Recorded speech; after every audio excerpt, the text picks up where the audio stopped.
Hey guys, tonight we journey into a world you think you know, but trust me, you don't. It's the Middle Ages, but not the version your favorite fantasy show tried to sell you. No dragons, no chosen ones, no moody princes staring out castle windows. Just you, a regular person, dropped unprepared into one of the worst years of the medieval era. A year where the weather forgot how to behave, the crops failed, and hunger wasn't just common, it was your shadow. So before you get comfortable, take a moment to like the video and subscribe, but only if you genuinely enjoy what I do here. And let me know in the comments where you're tuning in from and what time it is for you. It's always fascinating to see who's joining us from around the world. Now, dim the lights, maybe turn on a fan for that soft hum, and let's slip together into tonight's story. Tonight's journey, what it was like in medieval times during a famine year. We're going back to the early 14th century, a time when Europe's population had grown faster than its farming methods. A time when weather turned colder and wetter than anyone expected. And a time when a single bad harvest didn't just mean empty shelves, it meant death. No one called it climate change. They just called it judgment, a sign from God, or a curse sent by a nearby village with suspiciously healthy cows. This was the year the rain didn't stop. The wheat rotted in the ground, livestock starved or drowned, grain prices soared, and those with coin began to panic. Those without coin, they did worse. People boiled bark and chewed on roots. Some ate their workhorses, then their dogs, then, well, we'll get to that. Because you're not a noble, you don't have a cellar full of salted pork and pickled pride. You're not a monk with a manuscript or a king with a kitchen staff. You're a regular villager, poor, tired, underfed. And now you've just woken up to another day in what historians would later call the Great Famine. But tonight, you're not reading about it. You're in it. You'll feel the ache in your stomach, the cold of wet straw under your back, the weight of hunger in your limbs like sand in your blood. You'll hear the wind through the thatch roof, the murmurs of villagers losing faith, and the slow, gnawing fear that tomorrow might be worse. And slowly, as your breath slows and your eyes grow heavy, you'll find a strange peace in the past, because you made it through the day. And in this world, that's everything. So now, take one last sip of whatever comforts you, sink into the stillness of the night, and prepare to walk with me into a year when hunger ruled everything, from what people ate to who they became. Let's begin. You wake up slowly, not because the sun gently kisses your cheek, not because you stretched luxuriously in a warm bed, and certainly not because you're well rested. You wake up because your stomach is chewing on itself. You wake up because it's cold, and because your left foot has fallen asleep again under the slumped weight of your cousin's leg. Welcome to the year 1316. Welcome to your bed. If you can call it that, it's not a bed. Not really. It's a pile of straw, flattened by the weight of too many people and too many nights without a real mattress. The straw is mixed with old rushes from the floor, a few sticks, and something you hope is just a clump of mud. You're lying on it under a wool blanket that's been passed through generations and washed approximately never. It's stiff in some places, damp in others, and smells vaguely of mildew, smoke, and wet dog. You don't own a dog. You roll onto your side, the blanket dragging across your skin like sandpaper. The cold bites into you instantly. There's no insulation in the room. The walls are made of wattle and daub, which is a fancy way of saying sticks smeared with mud and animal dung. You can feel a breeze drifting through one of the cracks. The roof leaks when it rains. And it rained last night. It always rains now. The thatch roof above you sighs with moisture. And somewhere in the corner, a fat drop of water lands in a wooden bucket you set out to catch the leak. Plunk. It echoes in the silence like a ticking clock made of mold. You blink slowly, trying to adjust to the dim light. There's only one small window in the hut, a square hole covered with stretched animal gut, so thin it barely keeps out the wind. It lets in a pale grey glow, the kind of light that says the sun is technically up, but not really committed to the idea. Around you, the rest of your family begins to stir. You live with 7 other people in one room. Your mother snores softly beside you. Your little sister whimpers in her sleep and curls tighter into your side. Her ribs press through her tunic.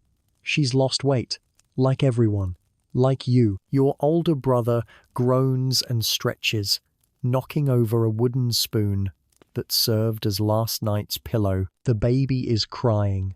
Again. The sound cuts through the cold like a blade, high-pitched, relentless, hungry, always hungry. You sit up and your spine complains about it. Everything aches. The floor is just packed dirt, hard and damp from the rain, and your breath makes little clouds in the morning air. There's no fireplace, no chimney, just a blackened fire pit in the middle of the room, circled with stones. It's dead now. Just a few tired embers. Someone forgot to bank it properly. Or maybe there wasn't enough wood. Either way, it's cold. You reach for your shoes. They're stiff. Wet from yesterday's slog through the fields. You slide your foot in and feel the familiar squish of something unpleasant. You ignore it. Everyone ignores it. Your tunic is beside you, wrinkled, patched, and scratchy. It used to belong to your father. It barely fits, but it's all you have. Underwear?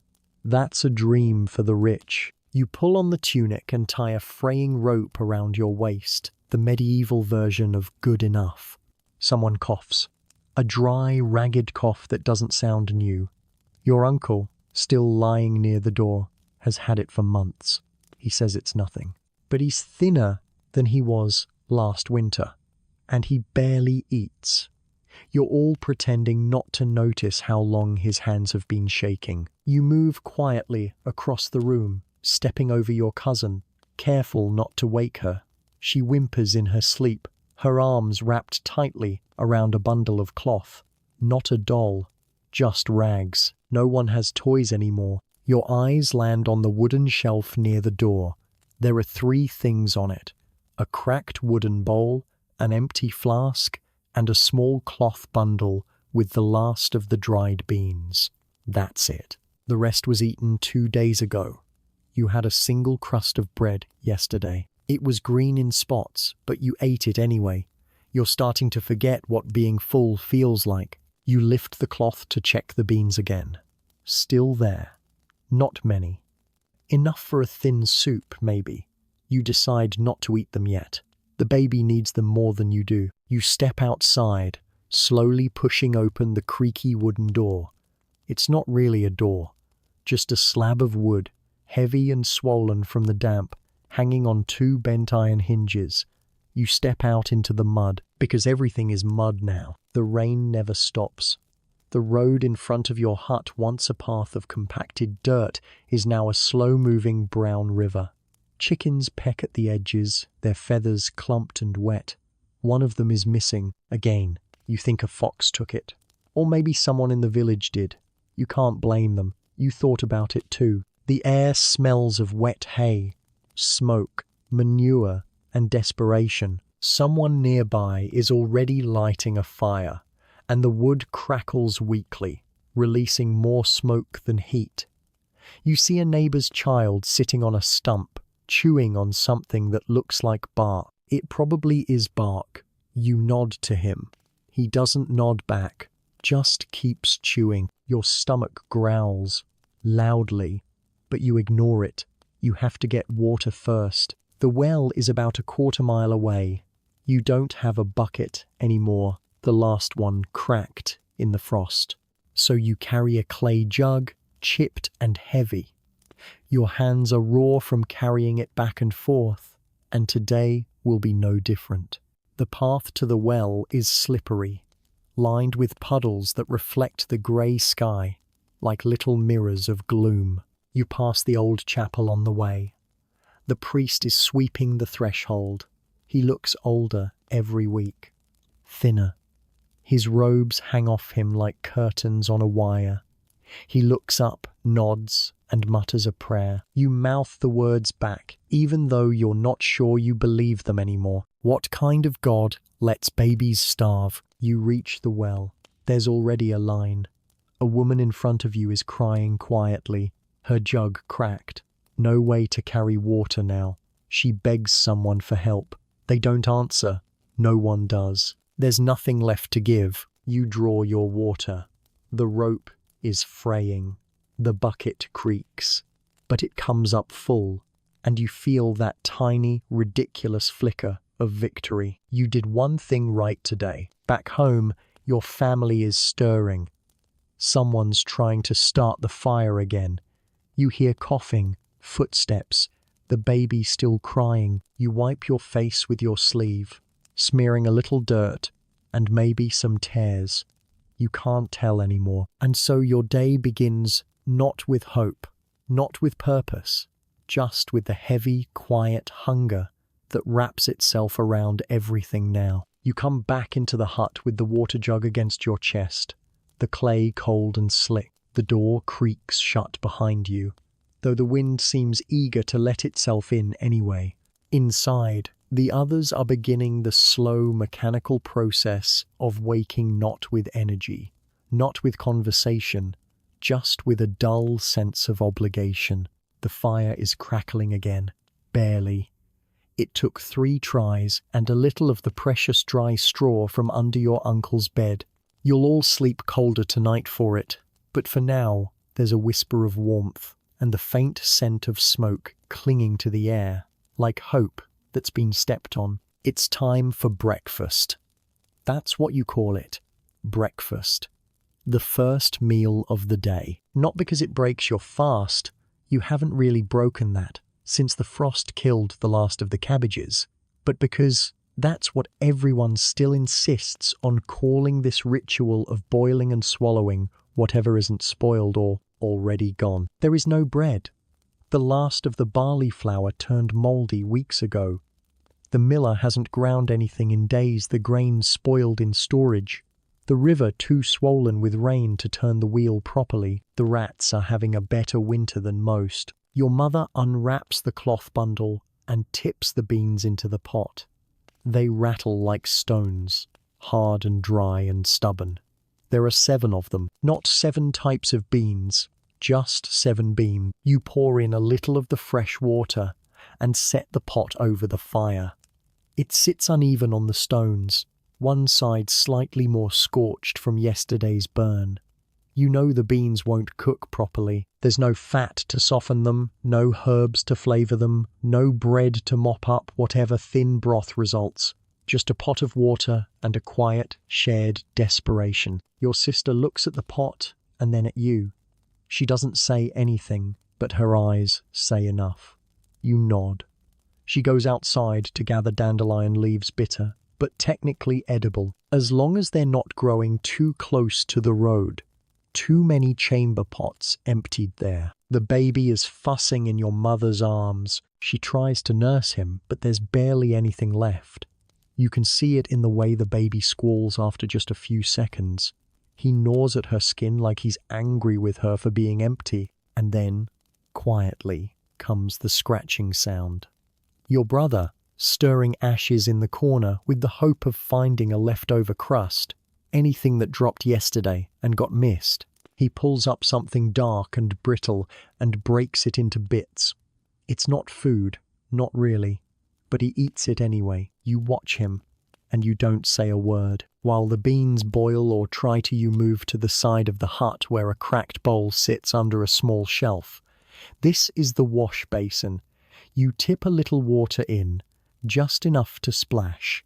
The water's freezing. Your hands shrivel at the touch of it. You bend and scoop a handful to splash onto your face, and the shock hits like ice wrapped in needles. No soap. You haven't seen soap in months. No lye, no fat, nothing to boil or render. The last candle you made was used for light, not luxury. So the washing is just ritual cold water over a dirty face that stays dirty anyway. You rinse your mouth with the same water and spit into the corner. No toothpaste, no toothbrush, just a bit of cloth and your fingernail to scrape at whatever you can reach. Most of your back teeth are already rotted or gone. You chew on the clean end of a twig. Sometimes the priest said willow bark was good for the gums. Or maybe that was for pain. You can't remember. Either way, you've bled from the gums so many times it no longer feels like something to worry about. You scratch your head, slowly, carefully. You're not looking for lice. You already know they're there. Everyone has them. Your mother, your sister, even the priest, under his robe and dignity. You scratch just to get some relief.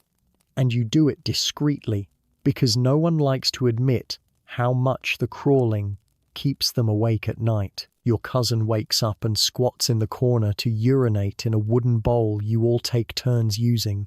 There's no privacy, not in one room with 10 people, and certainly no toilet. The full chamber pot gets carried out later, down the path, tipped into the ditch at the edge of the village, where the pigs root and the flies gather.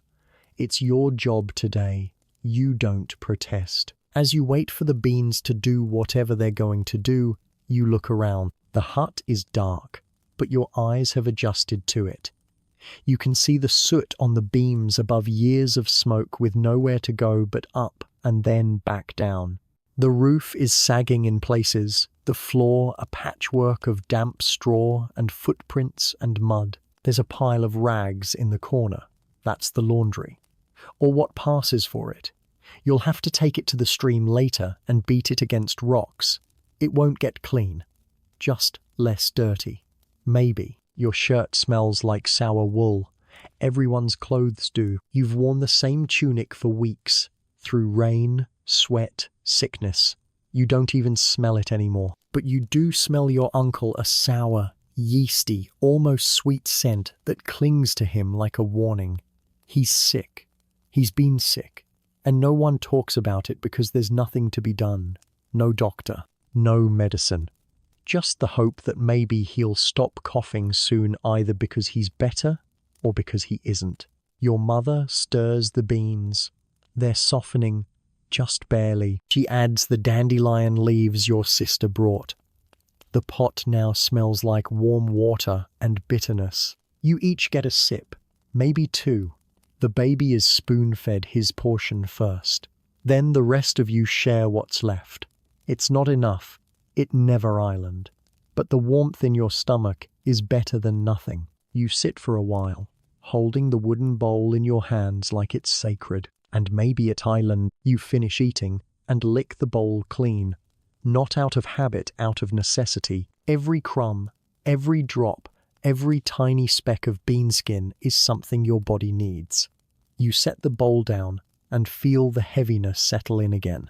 Not fullness, just the edge of survival. Outside, the rain has started again. Of course it has. You hear it tapping on the thatch, soft at first, then heavier. A sound that once meant freshness and growth, but now just means more rot, more ruin. Another field's drowned, another day of work in the mud, pulling up nothing from the soil but disappointment. You stretch, your bones cracking like dry sticks. It's time to go.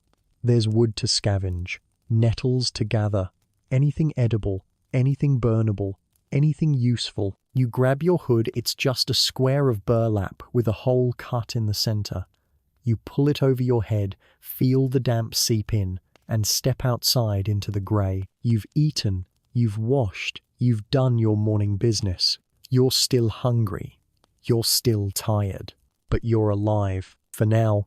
The wind greets you like a slap, full of rain and warning. It howls through the village like it's looking for someone to punish. And honestly, you're a top contender. Your hood flaps against your ears as you step into the slop that used to be a road. The hem of your tunic is soaked within seconds. Not that it matters, it was already damp from last night. You're wearing everything you own. One tunic, rough spun wool, patched 3 times under the left arm. It itches constantly. You've stopped noticing the sensation, not because it went away, but because it's become part of you. Like hunger, like cold. Over that, a cloak. Brown. Stiff. Smells like wet animal and old smoke. It's not waterproof. It's barely cloth. It was your father's, before he froze one winter, or maybe it was your grandfather's. Either way, it's yours now. And the only thing keeping your bones from rattling out of your skin, no underclothes. Those are for priests and merchants. You wear what you wear. You've learned not to complain when it rubs, itches, chafes, or freezes to you. Clothing is not comfort. It's armor against the mud and weather and shame of nakedness. That's it. Your shoes, if you can call them, that are leather scraps tied around your feet with cord. You made them yourself last summer. The left one is missing a sole. Every step presses your heel into the mud, like you're being slowly buried by the earth itself. You walk down the road, avoiding the deeper puddles out of habit, but it doesn't make a difference. Everything is wet. Everything is always wet now. You haven't been dry in weeks. Around you, the village is quiet. Roofs sag with moisture. Walls bulge where the daub has washed out. One house has a hole in the roof patched with a cartwheel and someone's cloak. Another leans so far to the left, it looks like it's considering moving into the ditch. You live in one of these. A one-room mud and stick hut with a thatched roof and a door that doesn't shut all the way. You share it with 8 people, a few lice colonies, and the occasional rat brave enough to risk your cousin's boot. Your walls aren't made of stone. That's for lords and churches. Your walls are wattle and daub wooden slats woven together, smeared with mud and straw, and hardened by time and prayer. The daub is crumbling in places, washed away by the constant rain. You stuff the gaps with moss or rags when you can find them. You can see the wind through the cracks. Sometimes you think it sees you back. Inside, there are no rooms, no privacy, just corners. One corner is for the fire pit, a blackened circle of stone where the smoke rises straight up into the rafters, curls around for a while, then oozes out through the thatch. You cough in your sleep. Everyone does. Your walls are dark from years of smoke that never found the door. Another corner is the bedroom. A mess of straw, rags, and bodies. You sleep in a pile, like animals. It keeps you warmer than dying, but it doesn't feel like sleep anymore. It feels like survival with your eyes closed. Your possessions? A wooden bowl, a clay cup, a belt knife passed down so many generations the handle is more valuable than the blade, a wooden spoon, 2 cracked combs, a bundle of rags you pretend is a pillow. You don't own a mirror. You see yourself in puddles sometimes. A stranger stares back, hollow eyes, chapped lips, skin like stretched parchment, and always the dirt. It gets everywhere, in your hair, in your clothes, under your nails. You wash, but it comes back. You clean your hands before eating, but they're never clean. You scratch your scalp and find grit. You sleep, and when you wake, there's mud in your teeth and soot on your cheeks. Your body itches constantly from wool, from fleas, from dampness. You try not to scratch, but the habit wins. Your calves are red with rash. Your arms bitten by things too small to see. In winter, the cold is a creature that lives inside the house with you. It crawls under the door, settles in the straw, wraps itself around your feet while you sleep. You feel it in your joints, in your lungs, in the back of your throat. There are nights it hurts to breathe. In summer, the heat turns the hut into a clay oven. The thatch keeps the sun out, but not the sweat. The flies come, then the mosquitoes, then the smells old food, unwashed flesh, chamber pots that no one wants to empty. There are no windows. Just one square opening, sometimes shuttered with wood, sometimes stuffed with cloth. When it storms, the rain comes in anyway. Your brother sleeps under the window. He hasn't had a dry blanket since August. Your roof is thatch bundles of reeds or straw tied down with twine and hope. In a good year, it keeps out most of the rain. This is not a good year. Leaks form constantly. You place bowls and buckets to catch the drips, but eventually you run out of things to catch with. Then you just stay awake and listen to the water land on your face. You tried patching the roof last month, but the ladder broke. You don't have nails, or rope, or spare thatch. So now there's just a hole. You sleep around it, reshuffling the family like a miserable game of wet musical chairs. Pests are normal. Rats, mostly. Mice, always. Lice, guaranteed. They come for the warmth, for the food scraps, for the bodies. You've seen worse. The man in the next hut over, he found a nest of snakes under his floor, killed 3 before they got to the baby. Said it was a blessing. Only 3. The rich live differently. Their homes are stone, with shutters and chimneys and walls that don't leak. You pass the manor sometimes on the way to the fields. The steward's house has a tiled roof. Actual tealess. You wonder what it's like to sleep without smelling wet straw or hearing a rat scratch under your spine. You don't hate them for it. You don't have the energy for hate. You have work and weather and the gnawing in your belly that never leaves. Sometimes when you lie awake at night, listening to the rain beat down and the straw rustle beside you, you dream of something impossible, a room of your own, a door that's shut, a bed, soft and warm, that doesn't move or scratch or leak, a blanket that smells of lavender instead of smoke. But then you wake up, the fire's gone out, the rain's still falling, and someone's rolled onto your leg again. You sigh, shift, pull your cloak tighter, you're dressed, you're sheltered, and now it's time to go work in the mud. Again, you step outside into the morning slop, and the world meets you with a cold slap of wind and mud. There's no choice, no break, no debate. The work begins before the sun really rises, and long before your body is ready. Everyone works. Children, elders, even the sick, if they can lift a stick or a stone. If you don't work, you don't eat. And this year, even the ones who do work still don't eat. You start with your hands, always the hands, numb from the cold, cracked at the knuckles, nails black from soil and ash. You rub them together and blow on them. Doesn't help. They're just meat now. Blunt tools with bones inside. You tell them what to do, and they obey. Mostly. You begin your walk to the fields. It's less a walk and more a wet trudge. The path is a river, now shallow, thick, brown. You slip twice.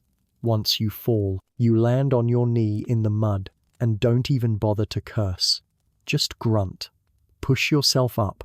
Move on. The fields stretch ahead like a bad memory you can't quite forget. Once they were golden and tall and full of promise. Now they're just brown scars in the earth. You see them, soaked and empty, the furrows drowned, the ridges collapsed into themselves like a mouth too tired to chew. The overseer waits near the edge, wrapped in a cloak that somehow still looks expensive despite the stains. He holds a staff, not for walking, but for pointing and hitting, when pointing doesn't get the job done fast enough. He doesn't speak much these days. He just glares, nods. If you're late, he notices. If you slow down, he notices. If you complain, well, you won't make that mistake twice. Today's job: pull what's left from the soil. It doesn't matter what it: island weeds, turnips, tubers, half-rotted roots. Anything you can dig up gets sorted. Edible or not, cookable or not, sellable or not. It all matters now. You kneel in the muck. your knees sinking instantly into the freezing slurry. You reach into the earth. Your fingers disappear. You search by touch. When you find something, you tug. It resists. Everything resists. Now, the soil clings like it's trying to keep its dead. You pull harder. Your back aches. You win. The root comes loose with a sucking sound. You don't recognize it. Might be parsnip. Might be poison. You wipe it against your tunic and toss it into the basket. It's not your job to decide if it's edible. That's tomorrow. You's problem. The work is repetitive, painful, monotonous.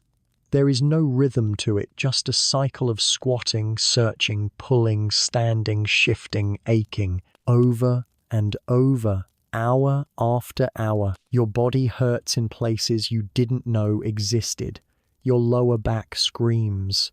Your legs tremble when you stand too fast. Your fingers, once capable of careful stitching, are now just cracked sticks poking through ragged gloves. Someone near you coughs.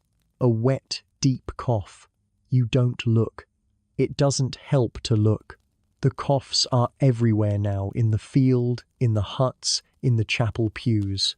Some of them stop, some of them don't. You wipe your nose on your sleeve, keep working. Your cousin is a few feet away.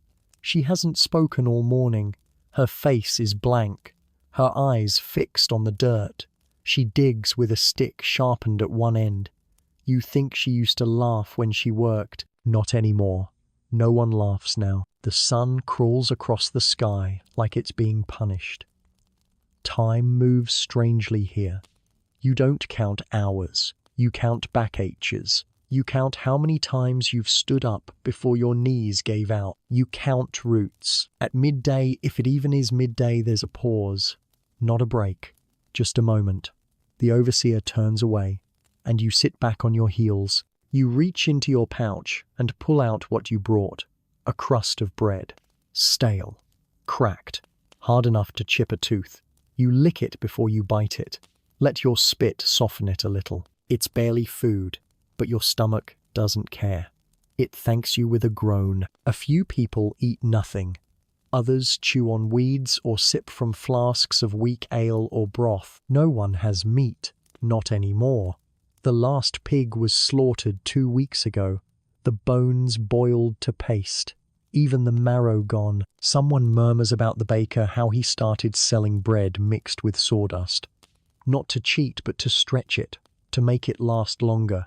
You don't blame him. You might have done the same. You might do worse before this is over. Break's over. Back to work. This time, you carry water. The village well is too far, so the stream will have to do. The bucket is heavy, sloshing over your boots, soaking what was already wet. You stagger back up the path, shoulders burning. You'll make 4 more trips today. Maybe 5, if someone else collapses. You pass a woman crouched beside the field. Her hands are empty. She's muttering. Not to you, just to herself. A lullaby, maybe. Or a prayer. You don't know. You don't ask. The fields stretch out around you like an accusation.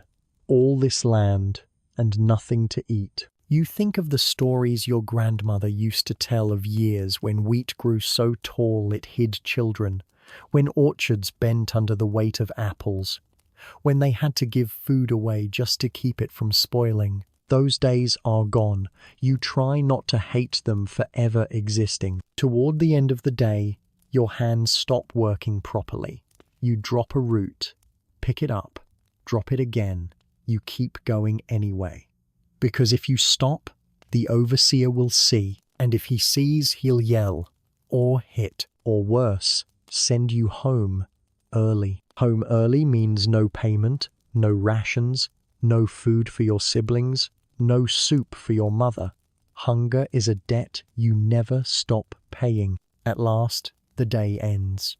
Not with a bell, not with a song, just with the overseer grunting and turning away.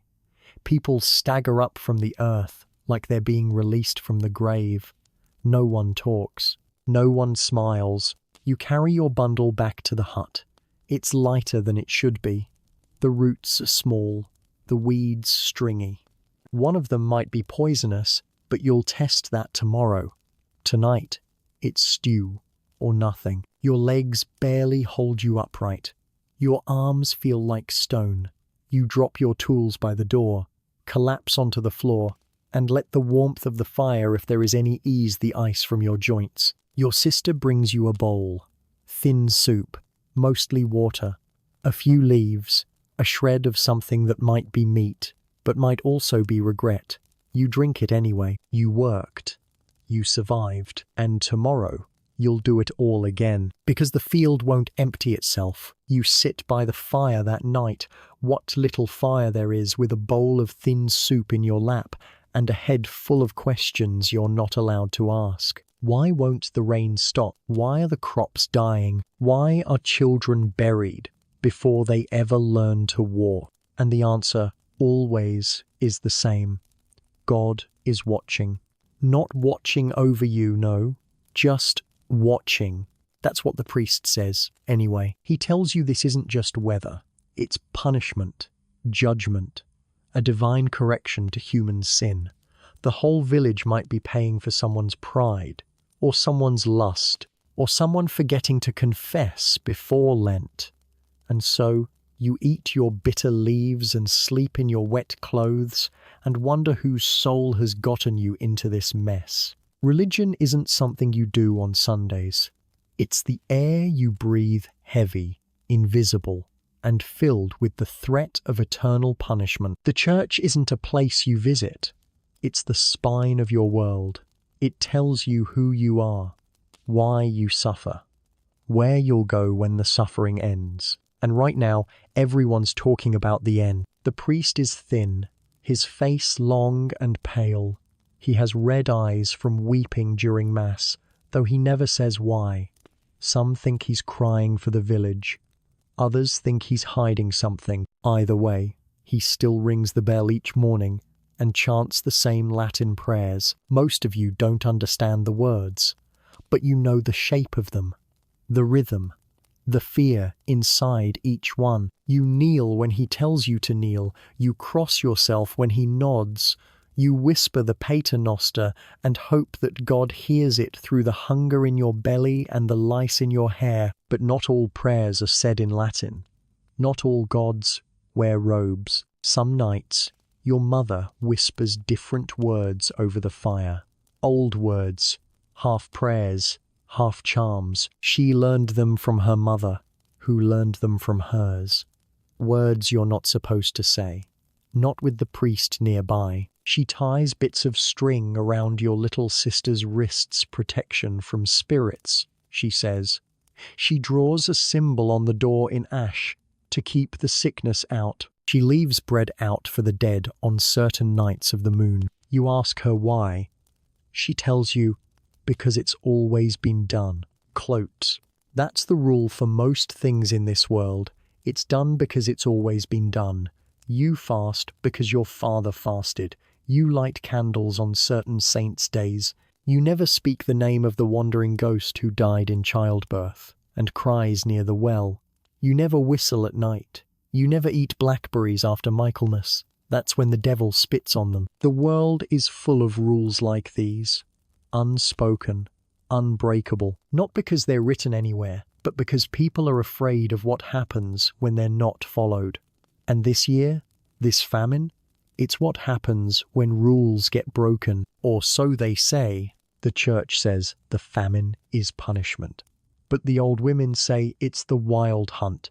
They say they've seen strange things in the sky, figures riding through the clouds, howling like wolves. The priest calls it superstition, but you notice he doesn't go out at night anymore. Then there are the saints. So many saints. You can't keep track of them all. There's a saint for boils, a saint for cows, a saint for rain, a saint for stopping rain, a saint for headaches, a saint for forgiveness, a saint for stopping rats. Not that he's doing his job lately. The village chapel is filled with their wooden faces, saints with wide eyes and frozen hands. You light candles at their feet, leave offerings of crusts or eggs or anything you can spare. You pray to them when your teeth ache or your child wheezes, or your wheat turns black on the stalk. And sometimes you bargain. Saint Brigid, if my brother lives through winter, I'll never steal from the pot again. Saint Cuthbert, if you heal my boils, I'll carry water for the old man who smells like turnips and judgment. You offer your sweat, your hunger, your silence, anything, everything. The church says you can't buy miracles, but you try anyway. And when miracles don't come, you look for someone to blame. Some say it's the Jews, though none live in your village. Others say it's the witches, always the witches. A woman who knows too many herbs, a widow with too many cats, a girl who doesn't bleed when she should. You stare at her in church and wonder, is she the reason the rain keeps falling? In your village, there's an old woman who used to help with births. Now, no one visits her. She hasn't been seen at Mass in weeks. Some say she spoke to a crow and it answered in Latin.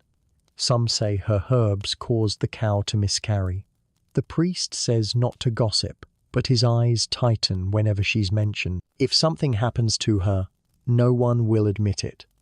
But no one will be surprised either. That's the other kind of faith people keep.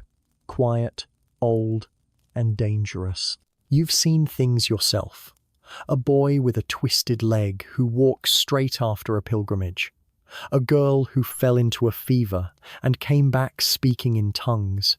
A woman who predicted a storm after a dream. They say God speaks through dreams. They also say that's the devil's trick. Hard to know the difference sometimes. You once found a charm under your pillow. A bone wrapped in cloth, tied with hair. You didn't ask who put it there. You buried it under the ash heap and said the Ave Maria 3 times. You still don't know if that was the right thing to do. You fear God, but you also fear your neighbor's curse. You pray for rain to stop, then pray for it not to stop too long. You light candles for the sick, then throw salt behind your shoulder. You cross yourself when you see a black dog with one white paw. You avoid the well on moonless nights. Faith, for you, isn't peace. It's a dance, a negotiation, a fragile agreement between yourself, your church, your neighbors, and the invisible things that crawl through the hedgerows when no one's watching. You don't need proof. You just need survival. So you go to Mass, you kneel in the mud, you chant the words you barely understand, and then you go home and hang garlic over the door, just in case, because you live in a world where saints might heal you or ignore you, where angels might visit or demons might, where one wrong step, one forgotten offering, one broken taboo might be the reason the crops are dying. So, tonight, you pray.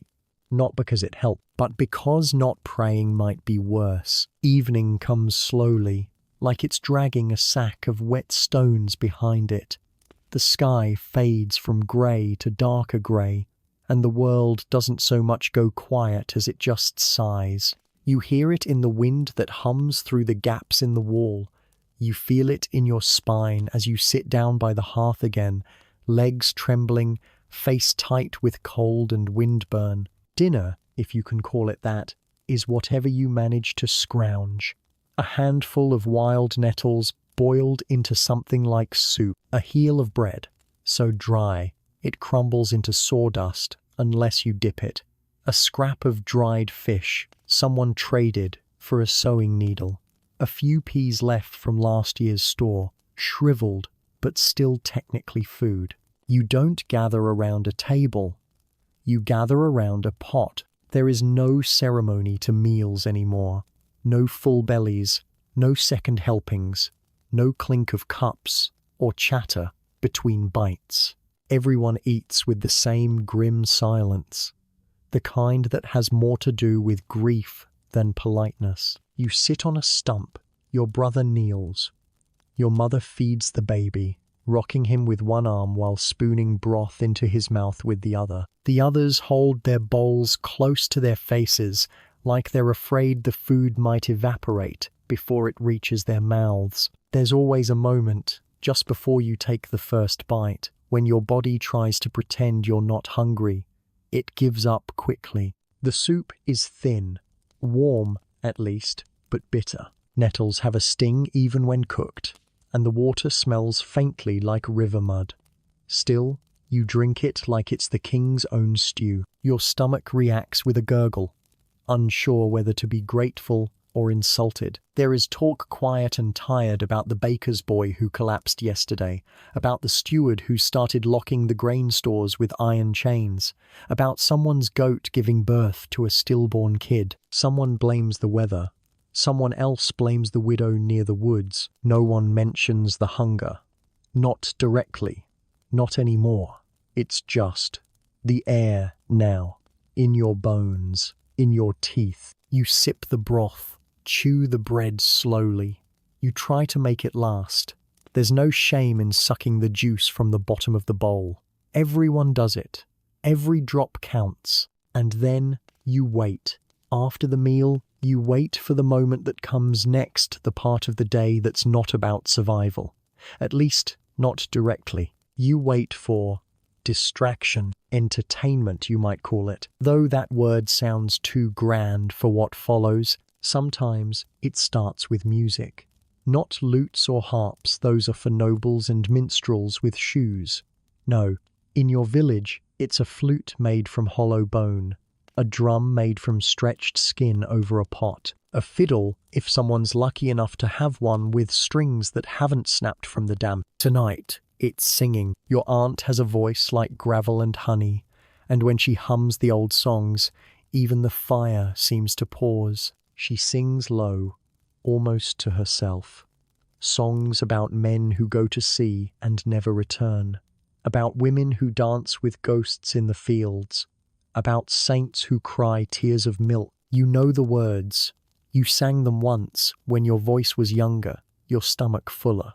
Now you just mouth them. The children don't sing, they listen with wide eyes, not quite understanding, but soothed by the sound. They lean into each other, they drift, they dream. Sometimes there are stories, not the polished kind, written by monks. These are rougher, older, folk tales passed from mouth to mouth like bread. A story about a man who ate the devil's dinner by mistake and had to dance backward for a year.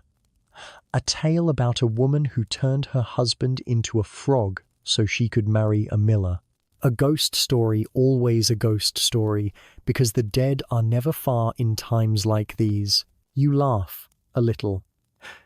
Not because it's funny, but because it feels good to make noise that isn't coughing or crying. On rare nights, someone tells riddles. Or there's a game throwing bones, guessing numbers, trying to remember saints in order. Anything to pass the time between soup and sleep. Some drink, if they've saved any. The ale is weak, now barley's too valuable to waste, but it's warm, and it dulls the edges of the day. Your uncle has a flask of something stronger, hidden under the hearthstone. He sips it, and his face relaxes just enough to look almost human. There was a time you remember when there were festivals, feast days, celebrations with dancing and roast meats and sweet buns, a maypole covered in ribbons, a harvest fire that lit the sky orange and gold. You remember music and drunk old men trying to somersault. You remember someone juggling turnips. You remember laughing so hard your ribs hurt. That was before the rain, before the rot. Now the only festival is survival. But still, even now, you try. People still dance slowly, wearily in a circle around the fire when someone plays a tune. The kids still laugh when the old man forgets the words to a rhyme and makes up new ones involving goats. Someone always knows a joke, even if it's only funny because it's so bad. You cherish those moments more than you did the meat pies and honeyed apples of your youth, because joy is rare now, precious, and when it appears, even briefly, you cling to it like fire in a snowstorm. As the night deepens, the singing fades. The embers glow low in the hearth. People yawn, rub their bellies, shift closer together.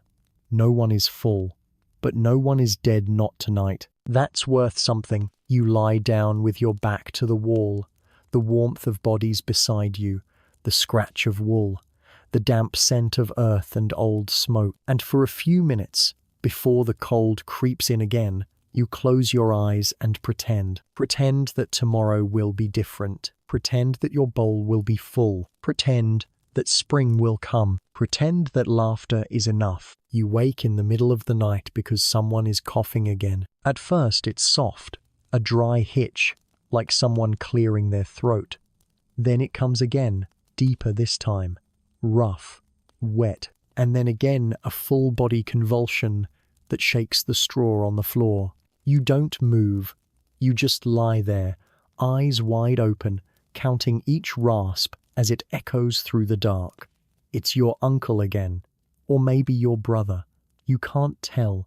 The hut is so small, so packed with bodies, that the sound bounces around like a trapped soul. You pull the blanket tighter, though it's more whole than fabric.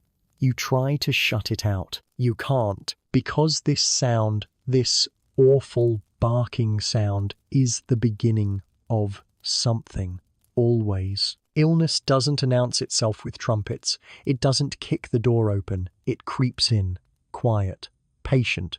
It starts as a cough, a chill, a moment of shivering that might just be the rain, or the cold, or the fact that you haven't eaten properly in 3 days. But then it grows. You've seen it. The girl down the path who stopped speaking. The man who coughed blood onto the chapel floor. The child whose skin turned grey, whose breath came in tiny gasps, whose mother buried him before the bell could be rung. It doesn't take much. One infection, one bad fever, one cut that doesn't heal. You've learned to fear everything your body does without permission. This year especially, this is not just a famine year. It's a sickness year. When the rains came, they brought rot, and where there is rot, there is death. The fields are too wet, the grain spoiled, the hay mouldy, the animals sick, the people worse. And medicine? You almost laugh. Medicine, for you, is superstition, stitched to desperation. There is no doctor here. The nearest one is 2 villages away and doesn't travel in weather like this. Even if he did, you couldn't pay him.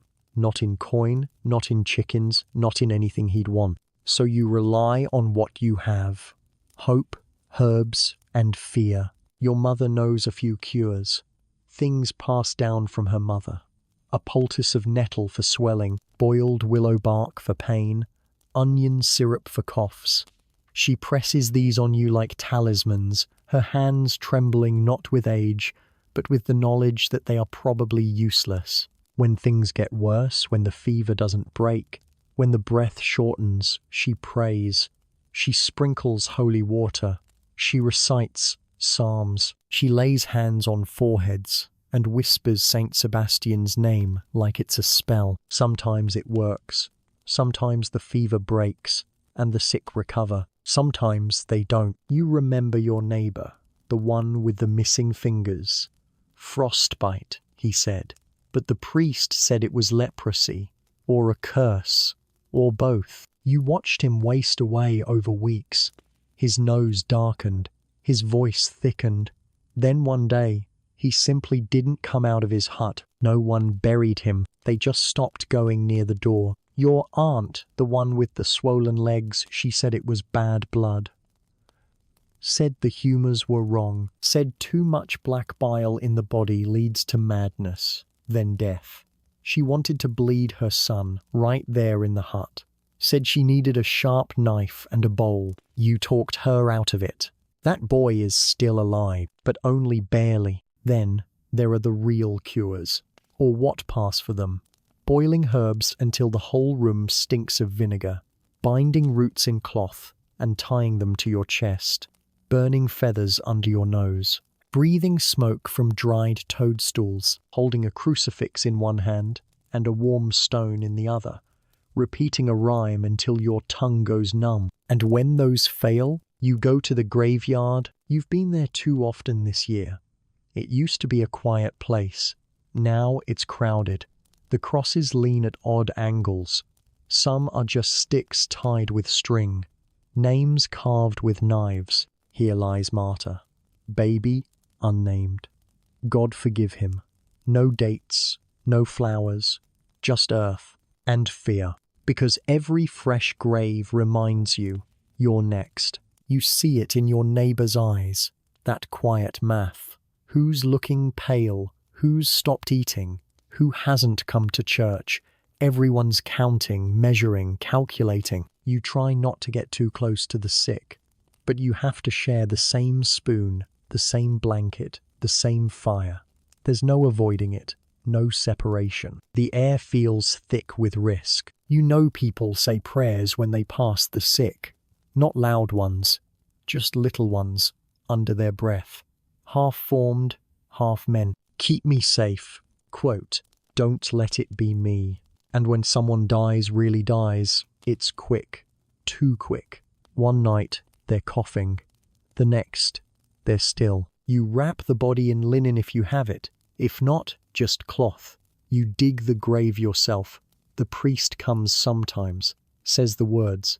You don't look in the hole, you just cover it fast. Earth on flesh, ashes to ashes, back to God. And you go home and wash your hands in cold water and whisper a blessing over your bread and pray you didn't catch what they had. You've seen people die in their sleep. You've seen people scream for hours. You've seen a woman cry for 3 days beside her daughter's body before someone pulled her away. And through all of it, you've come to understand something horrible and simple.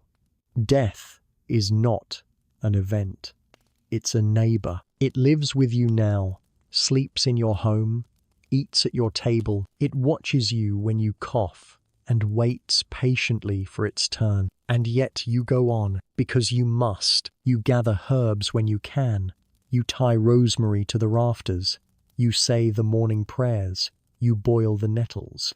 You check each other for rashes, for bruises, for signs. You measure survival in hours. And in spite of it all, sometimes people get better. Your sister had the shakes last month, pale as death, too weak to stand.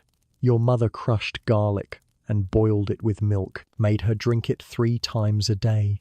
And slowly, like spring creeping over a frozen hill, she came back. You watched the color return to her cheeks. You heard her laugh again. It reminded you, the body is strange. It breaks. It heals. Sometimes.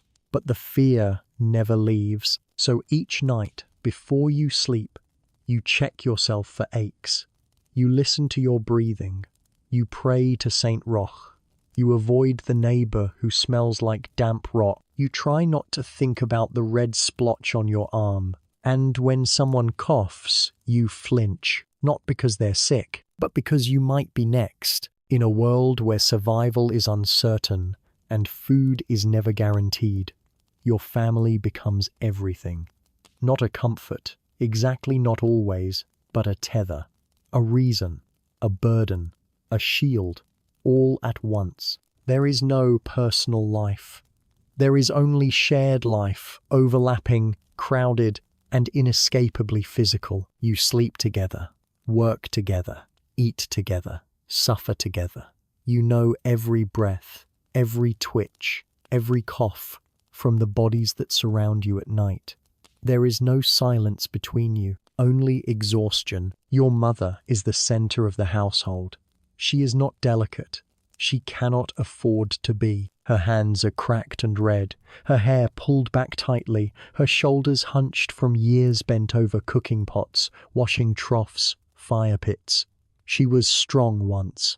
Now she's just tired. She doesn't complain, not because she isn't in pain, but because she knows it wouldn't matter. Her body belongs to her family. Her labor is constant. Before the sun rises, she's up feeding the fire, boiling water, checking the children for fevers, gathering herbs, blessing the door with ash. She eats last, if at all. She bleeds, she aches, and when you ask if she's okay, she just nods. and goes back to stirring the pot. Women like her are everywhere. They give birth on dirt floors with nothing but a scrap of cloth between them and the cold earth. They carry water, gather firewood, dig weeds from the garden, and raise children while burying others. There is no maternity leave, no rest after childbirth, only survival. And childbirth is terrifying. Every pregnancy could be a death sentence. Every cry of labor echoes with the possibility of silence at the end. You've seen it happen. A neighbor screams for hours, blood running like water, and then nothing. No baby, no mother, just a still house and a husband sitting in the doorway, silent as stone. There is no hospital. There is a midwife, a woman with shaking hands, sharp eyes, and a cloth bag of bitter-smelling herbs. She knows things, but not always enough. She's delivered dozens of babies, and buried nearly as many. The church preaches that childbirth is a punishment for Eve's sin. The pain, the tearing, the deaths, all part of the curse. Your mother says nothing about theology. She just folds cloths and boils water and prays quietly over each crying newborn. And if the baby doesn't cry, you bury it with no name. Children don't get long childhoods here. There are no toys, no school books, no lazy mornings in bed. By the time they can walk, they're expected to help. Your little sister collects kindling. Your younger brother herds what's left of the chickens. If they complain, they're told to remember the hungry children in the next village over. If they cry, they're told to hush before the spirits hear. Children are not protected from death. They are surrounded by it. You've seen toddlers with ribs sharp under their shirts. You've watched 6-year-olds bury siblings smaller than they are. You've seen a baby wrapped in linen and laid on the hearth because the ground was frozen too hard to dig, and yet they laugh. Sometimes they make dolls from straw. They skip stones on puddles. They whisper secrets under blankets. Their resilience is frightening.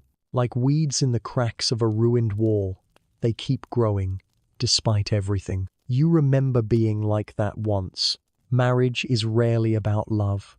It's about alliance, survival, and wombs. Your cousin was married at 14.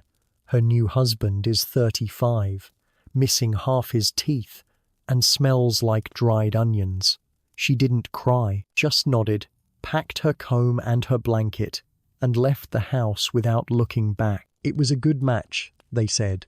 He has a cow. Love, that's for songs and saints.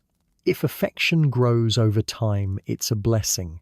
If it doesn't, you bear it, quietly, publicly. Divorce doesn't exist. Separation is shameful. If your husband beats you, cheats on you, or abandons you, you go to the priest. He tells you to pray. Most women don't own land, or tools, or their own time. If they're unmarried, they belong to their fathers. If they're married, to their husbands. If widowed, to the church, or to begging. Some break the rules. The herbalist in the next village lives alone, owns a cow, and carries a knife on her belt. People mutter that she's a witch, but they still go to her when the fever won't break. You envy her. And what of fathers? Your father died years ago, but you remember him. Broad shoulders, calloused hands, a voice that turned to thunder when the boys didn't listen. He worked the fields, rarely spoke, and drank heavily when the grain was good. When it wasn't, when it is like now, he grew silent and thin. You remember the winter he stopped eating, said he wasn't hungry, gave his bowl to your mother. 2 weeks later, he didn't wake up. That's family here. Not warm and cozy, just essential. Every member is a limb. You lose one, and the whole body limp. Even now, there is a strange intimacy. You know your brother's snore, the way your sister hums when she's cold, the rhythm of your mother's breathing when she sleeps. You know when someone is about to cry before they do it. You know who's pretending not to be sick, and yet you don't talk about it. There are no heart-to-hearts, No family meetings. You survive together. That's all. You take turns gathering water. You share scraps of meat. You trade boots. You hold your baby brother while your mother scrapes mold off the last crust of bread. And sometimes you snap. You yell. You shove. You curse the noise, the smells, the closeness. But later that night, you're still lying side by side in the same straw bed, hating the world together. Because blood doesn't have to be warm to bind you. There's a girl in your village who lives alone with her grandmother. Her parents died last spring, both within a week. Some say plague, some say poison, some say God's will. You see her walking barefoot through the fields, face blank, eyes too old for her body. You gave her half a potato once. She didn't say thank you, just held it like a relic and walked away. She's family now too, in the village sense. Everyone's cousin when things get this bad. The baker's wife checks on her. The priest visits sometimes. No one says it aloud. But you all know, if she makes it through the winter, she'll be stronger than most of you, because that's what family teaches you. How to survive loss. Over and over. So tonight, when your brother leans on your shoulder, you let him. When your sister asks for your crust, you break it in half. When your mother touches your cheek with a shaking hand, you don't pull away, even though she's burning with fever, because this is all you have. No safety nets, no help coming, no miracle cure. Just each other, a tangle of limbs in a leaking hut, bound by hunger and love and mud. By afternoon, the grey sky seems heavier than ever.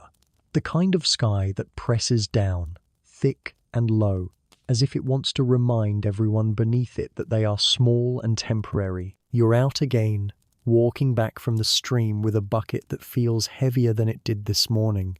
Not because the water's any fuller, but because your back is weaker. The labor of the day has already sunk its teeth into your shoulders, and you still have hours left to go. As you walk, you pass neighbors who no longer say hello. Not out of rudeness that takes energy. No one has spare energy anymore. You just nod. A twitch of the chin. That's how people greet each other in a famine year. You reach your door just in time to hear shouting. It's the smith's wife again, screaming about her missing goat. Someone took it, she says. She knows someone took it. The goat didn't wander. It didn't die. It didn't get caught in the marsh. It was stolen. Her voice rises and rises, and people come out of their huts, not to help, just to watch. Because drama is one of the last entertainments left, and because when someone loses a goat these days, it's not just gossip, it's survival. The goat was pregnant. She says that 4 times. Pregnant with twins. That's a promise of milk, of cheese, of something other than boiled weeds and stale bread. And now it's gone. You look around. Most people's faces are blank, but you can see the math behind their eyes. How hungry would you have to be to steal a goat? Would I do it? Did someone already do it? No one answers.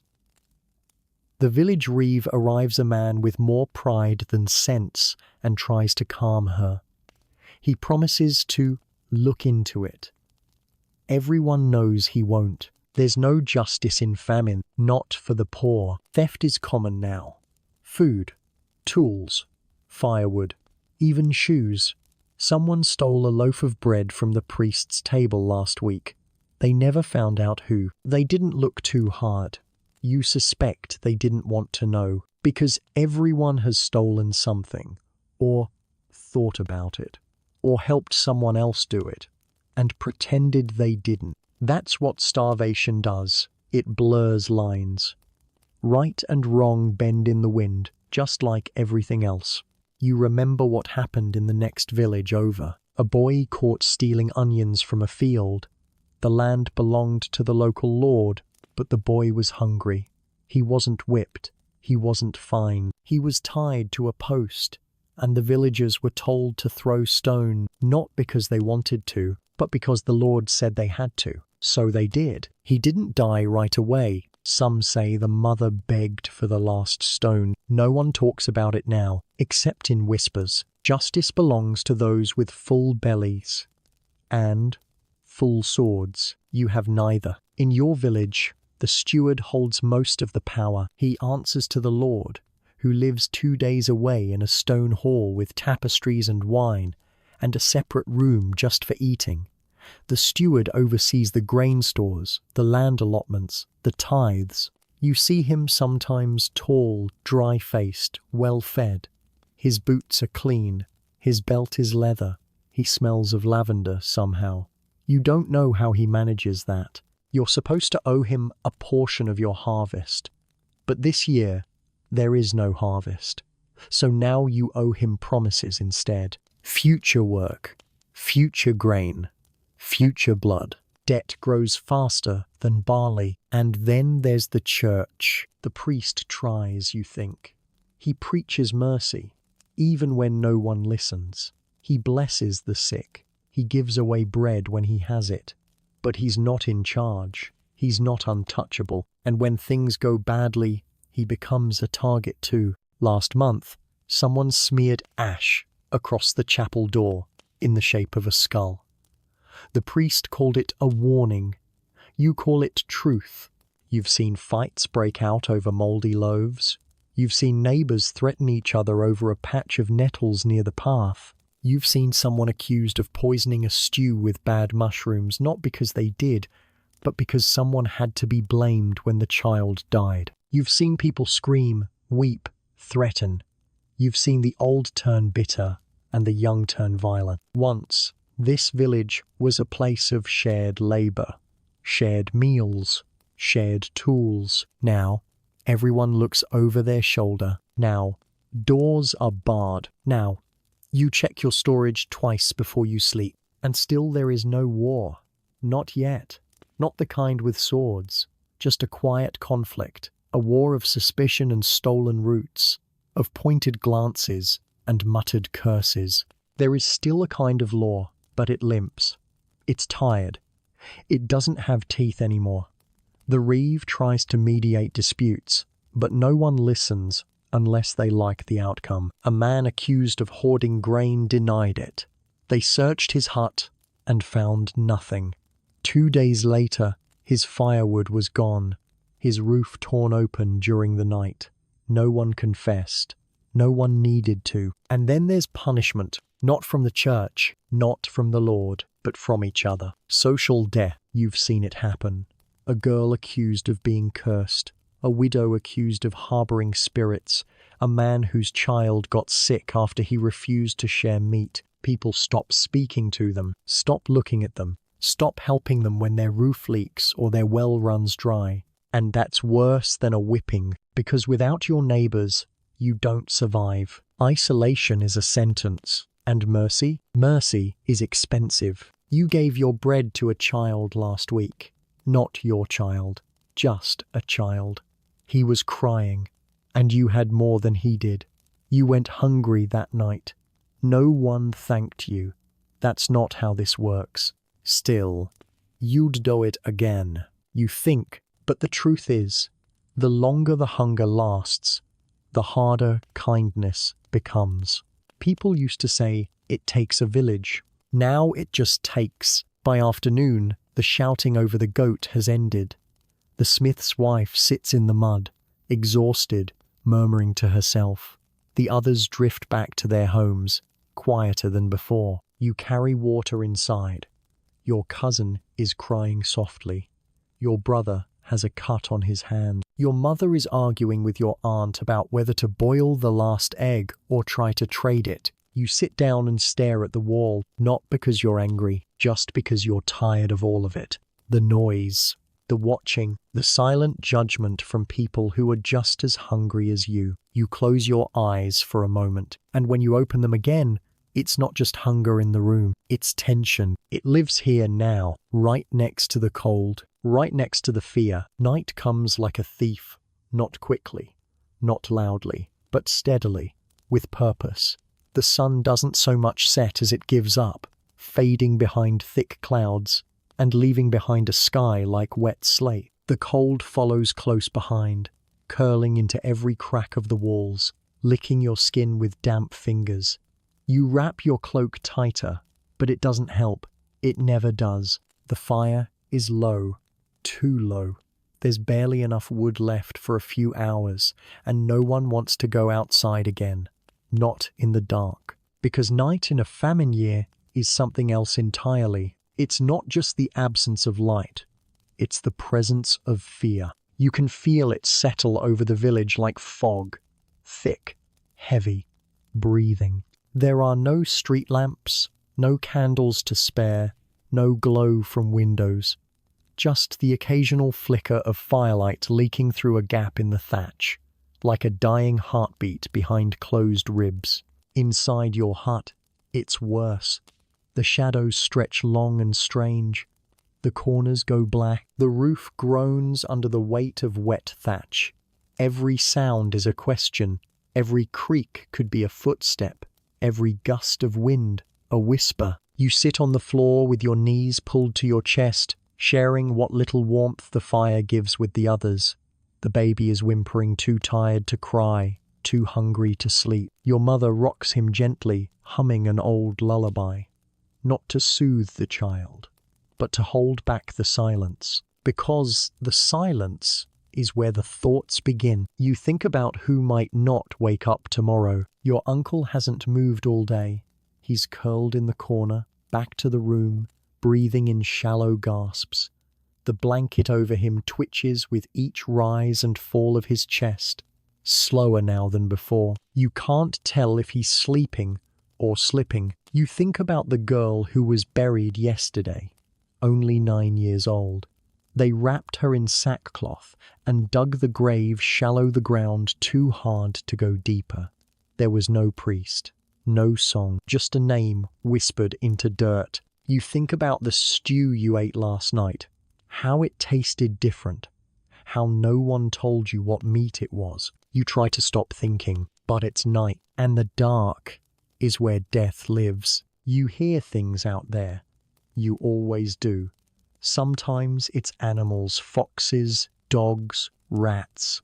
Sometimes it's wind in the trees, but sometimes it's neither. The old woman swears she saw shadows moving near the chapel. Figures without faces. She says the dead walk in times like these. She says hunger thins the veil. You used to laugh at that. You don't laugh anymore. The Reeve told a story last week, half drunk, half serious.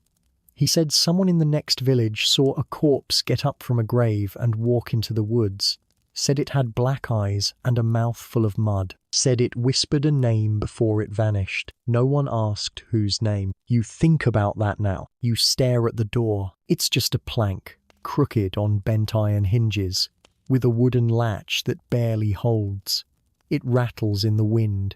You wonder what would happen if it opened, not from someone entering, but from someone leaving. There's been talk of it, people disappearing into the woods, wandering off, quietly, without saying goodbye. Maybe they're looking for food. Maybe they're chasing rumors of help. Maybe they just give up. You can feel that temptation sometimes. When your belly aches so deeply, it feels like it's eating your spine. When the cold gets into your blood, when you think, what if I just stop? Not die, exactly. Just stop. Stop trying. Stop hoping. Stop resisting the pull of the dark. You look around the hut. Everyone's quiet now. Your brother is curled under the same blanket as you, his breath warm on your arm. Your sister is snoring softly, thumb in her mouth. Your mother has finally nodded off, head resting against the wall, a single tear dried on her cheek. The fire crackles, then pops, and that's when you hear it. A sound, outside, not wind, not rain, a step. You freeze. Every hair on your body lifts. You hold your breath, your heartbeat loud in your ears. Another step, then silence. You strain to listen. Nothing. Just the wind again. A creaking tree, maybe. Maybe. You don't sleep after that. You lie awake, eyes open, staring at the ceiling, watching the shadows move with each flicker of firelight. You think about what's out there. Wolves, maybe, or worse people. Because people are more dangerous now than animals. Desperate, starving, willing to take what you have, even if it's nothing but a scrap of bread and a warm body to lie next to. You've heard of entire huts being raided. Not for gold, not for tools, for food, for flesh. You tell yourself those are just stories, but so was the famine. Once, the fire burns low, then lower, then out. The darkness swallows the room whole, and still you don't sleep, not really. You drift, half dream, half aware. One ear open, one hand on your belt knife, dull though it island. Every noise wakes you. Every twitch of the wind feels like breath on your neck. You dream of digging, not for roots, but for graves. You dream of cold fingers brushing your shoulder, of whispers in a language you've never heard, but somehow understand. You wake in a sweat, not because you're warm, but because something touched you, or maybe it didn't. Maybe it was just the cold, sliding across your ribs like a reminder. That death is never far, and when it comes, it won't knock. It will enter through the door, or the cracks in the wall, or the spaces between your thoughts. So you lie there, eyes wide, waiting for morning, hoping for light, praying you're still breathing when it comes. And around you, your family stirs, coughs, dreams, all of you alive. For now, morning arrives not with sunshine, not with birdsong or joy, but with a pale grey light that barely peeks through the patchy window. The fire is dead. The air is damp. And the dream you had, if you can call it that, is already fading. You're awake, still here, and it's still famine year. You sit up slowly. Your back cracks. Your knees complain. Your body feels like it aged 10 years overnight. But you're not dead. That counts for something. The others are stirring too. A cough, a sniffle, a child shifting under a blanket. You hear your mother sigh, a low, ragged sound that sinks deep into your bones. No one says good morning, not because you aren't glad to see each other, but because morning isn't good. It's just the beginning of another day to survive. You think of everything that needs doing: water to fetch, nettles to gather, a neighbor to check on, a dead chicken to bury. You think of the empty pantry, the moldy straw, the cold air creeping in through the walls. And despite it all, you rise, because that's what you do here. You rise, even when everything in you wants to sink. You tie your cloak, shove your feet into damp shoes, and get ready to walk out into the mud again. But before you go, before you let the cold bite at your hands and the work steal your strength, you take a moment. You sit by the fire pit, or where the fire should be. You close your eyes and you breathe. You remember the world before the hunger, a memory perhaps of warmth, of a bowl of stew you once had that was thick with onions and barley, of a full belly and dry clothes, of a summer day when your sister braided wildflowers into your hair and your biggest worry was splinters. You remember someone singing, you don't know who or when, just the sound, a soft, humming tune that wrapped around your ears like a blanket. You remember bread that was still warm from the oven, butter so rich it coated your tongue, laughter that felt like sunlight. It's not nostalgia, not quite, just a glimpse of something that reminds you you were not always this cold, this hungry, this afraid. And it helps, a little, because sometimes survival isn't just about roots and rainwater. It's about memory, about hope, about the whisper of a better time. You think about the people who didn't wake up today, the ones you buried, the ones you couldn't bury, the names you no longer say out loud because they hurt too much. And you let yourself feel that ache. Then you let it go, because the sun has risen barely, weakly, stubbornly, and the day is waiting. You glance around the hut. Your sister is feeding the baby. Your brother is trying to start the fire. Your mother is already outside, gathering what dry wood she can find. Life, such as it is, continues. The hunger's still here. The cold, the fear, the rot in the grain, the cracks in the walls, the emptiness in your stomach that feels more like a pit than a place. But so are you. So is your family. So is the breath in your lungs. And when night falls again, as it surely will, you'll be back here, in this hut, on this floor, wrapped in scratchy blankets, surrounded by your people, listening to the wind move through the trees like a question with no answer. But for now, the day is yours. And as your breathing slows, as your limbs relax, as your mind begins to drift, you realize something odd. This world, this muddy, bitter, broken world, is fading, not because it's gone, but because you are. Sleep is here now, a warmth spreading from somewhere deep inside you, like the first glow of a rekindled fire. Your fingers soften, your shoulders ease, your heartbeat slows to a rhythm you remember from childhood. And even though you're not there, not really, the weight of the past is slipping from you. You don't smell smoke anymore. You don't feel straw under your ribs. You're not cold. You're just floating. The famine can't follow you here. Not into sleep.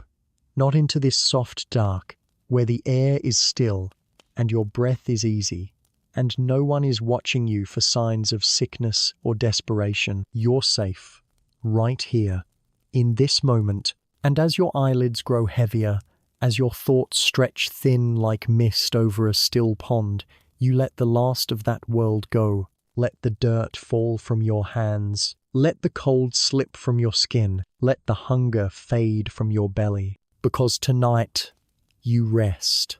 And tomorrow, you'll wake up in a world with warm food and clean clothes and walls that keep out the wind.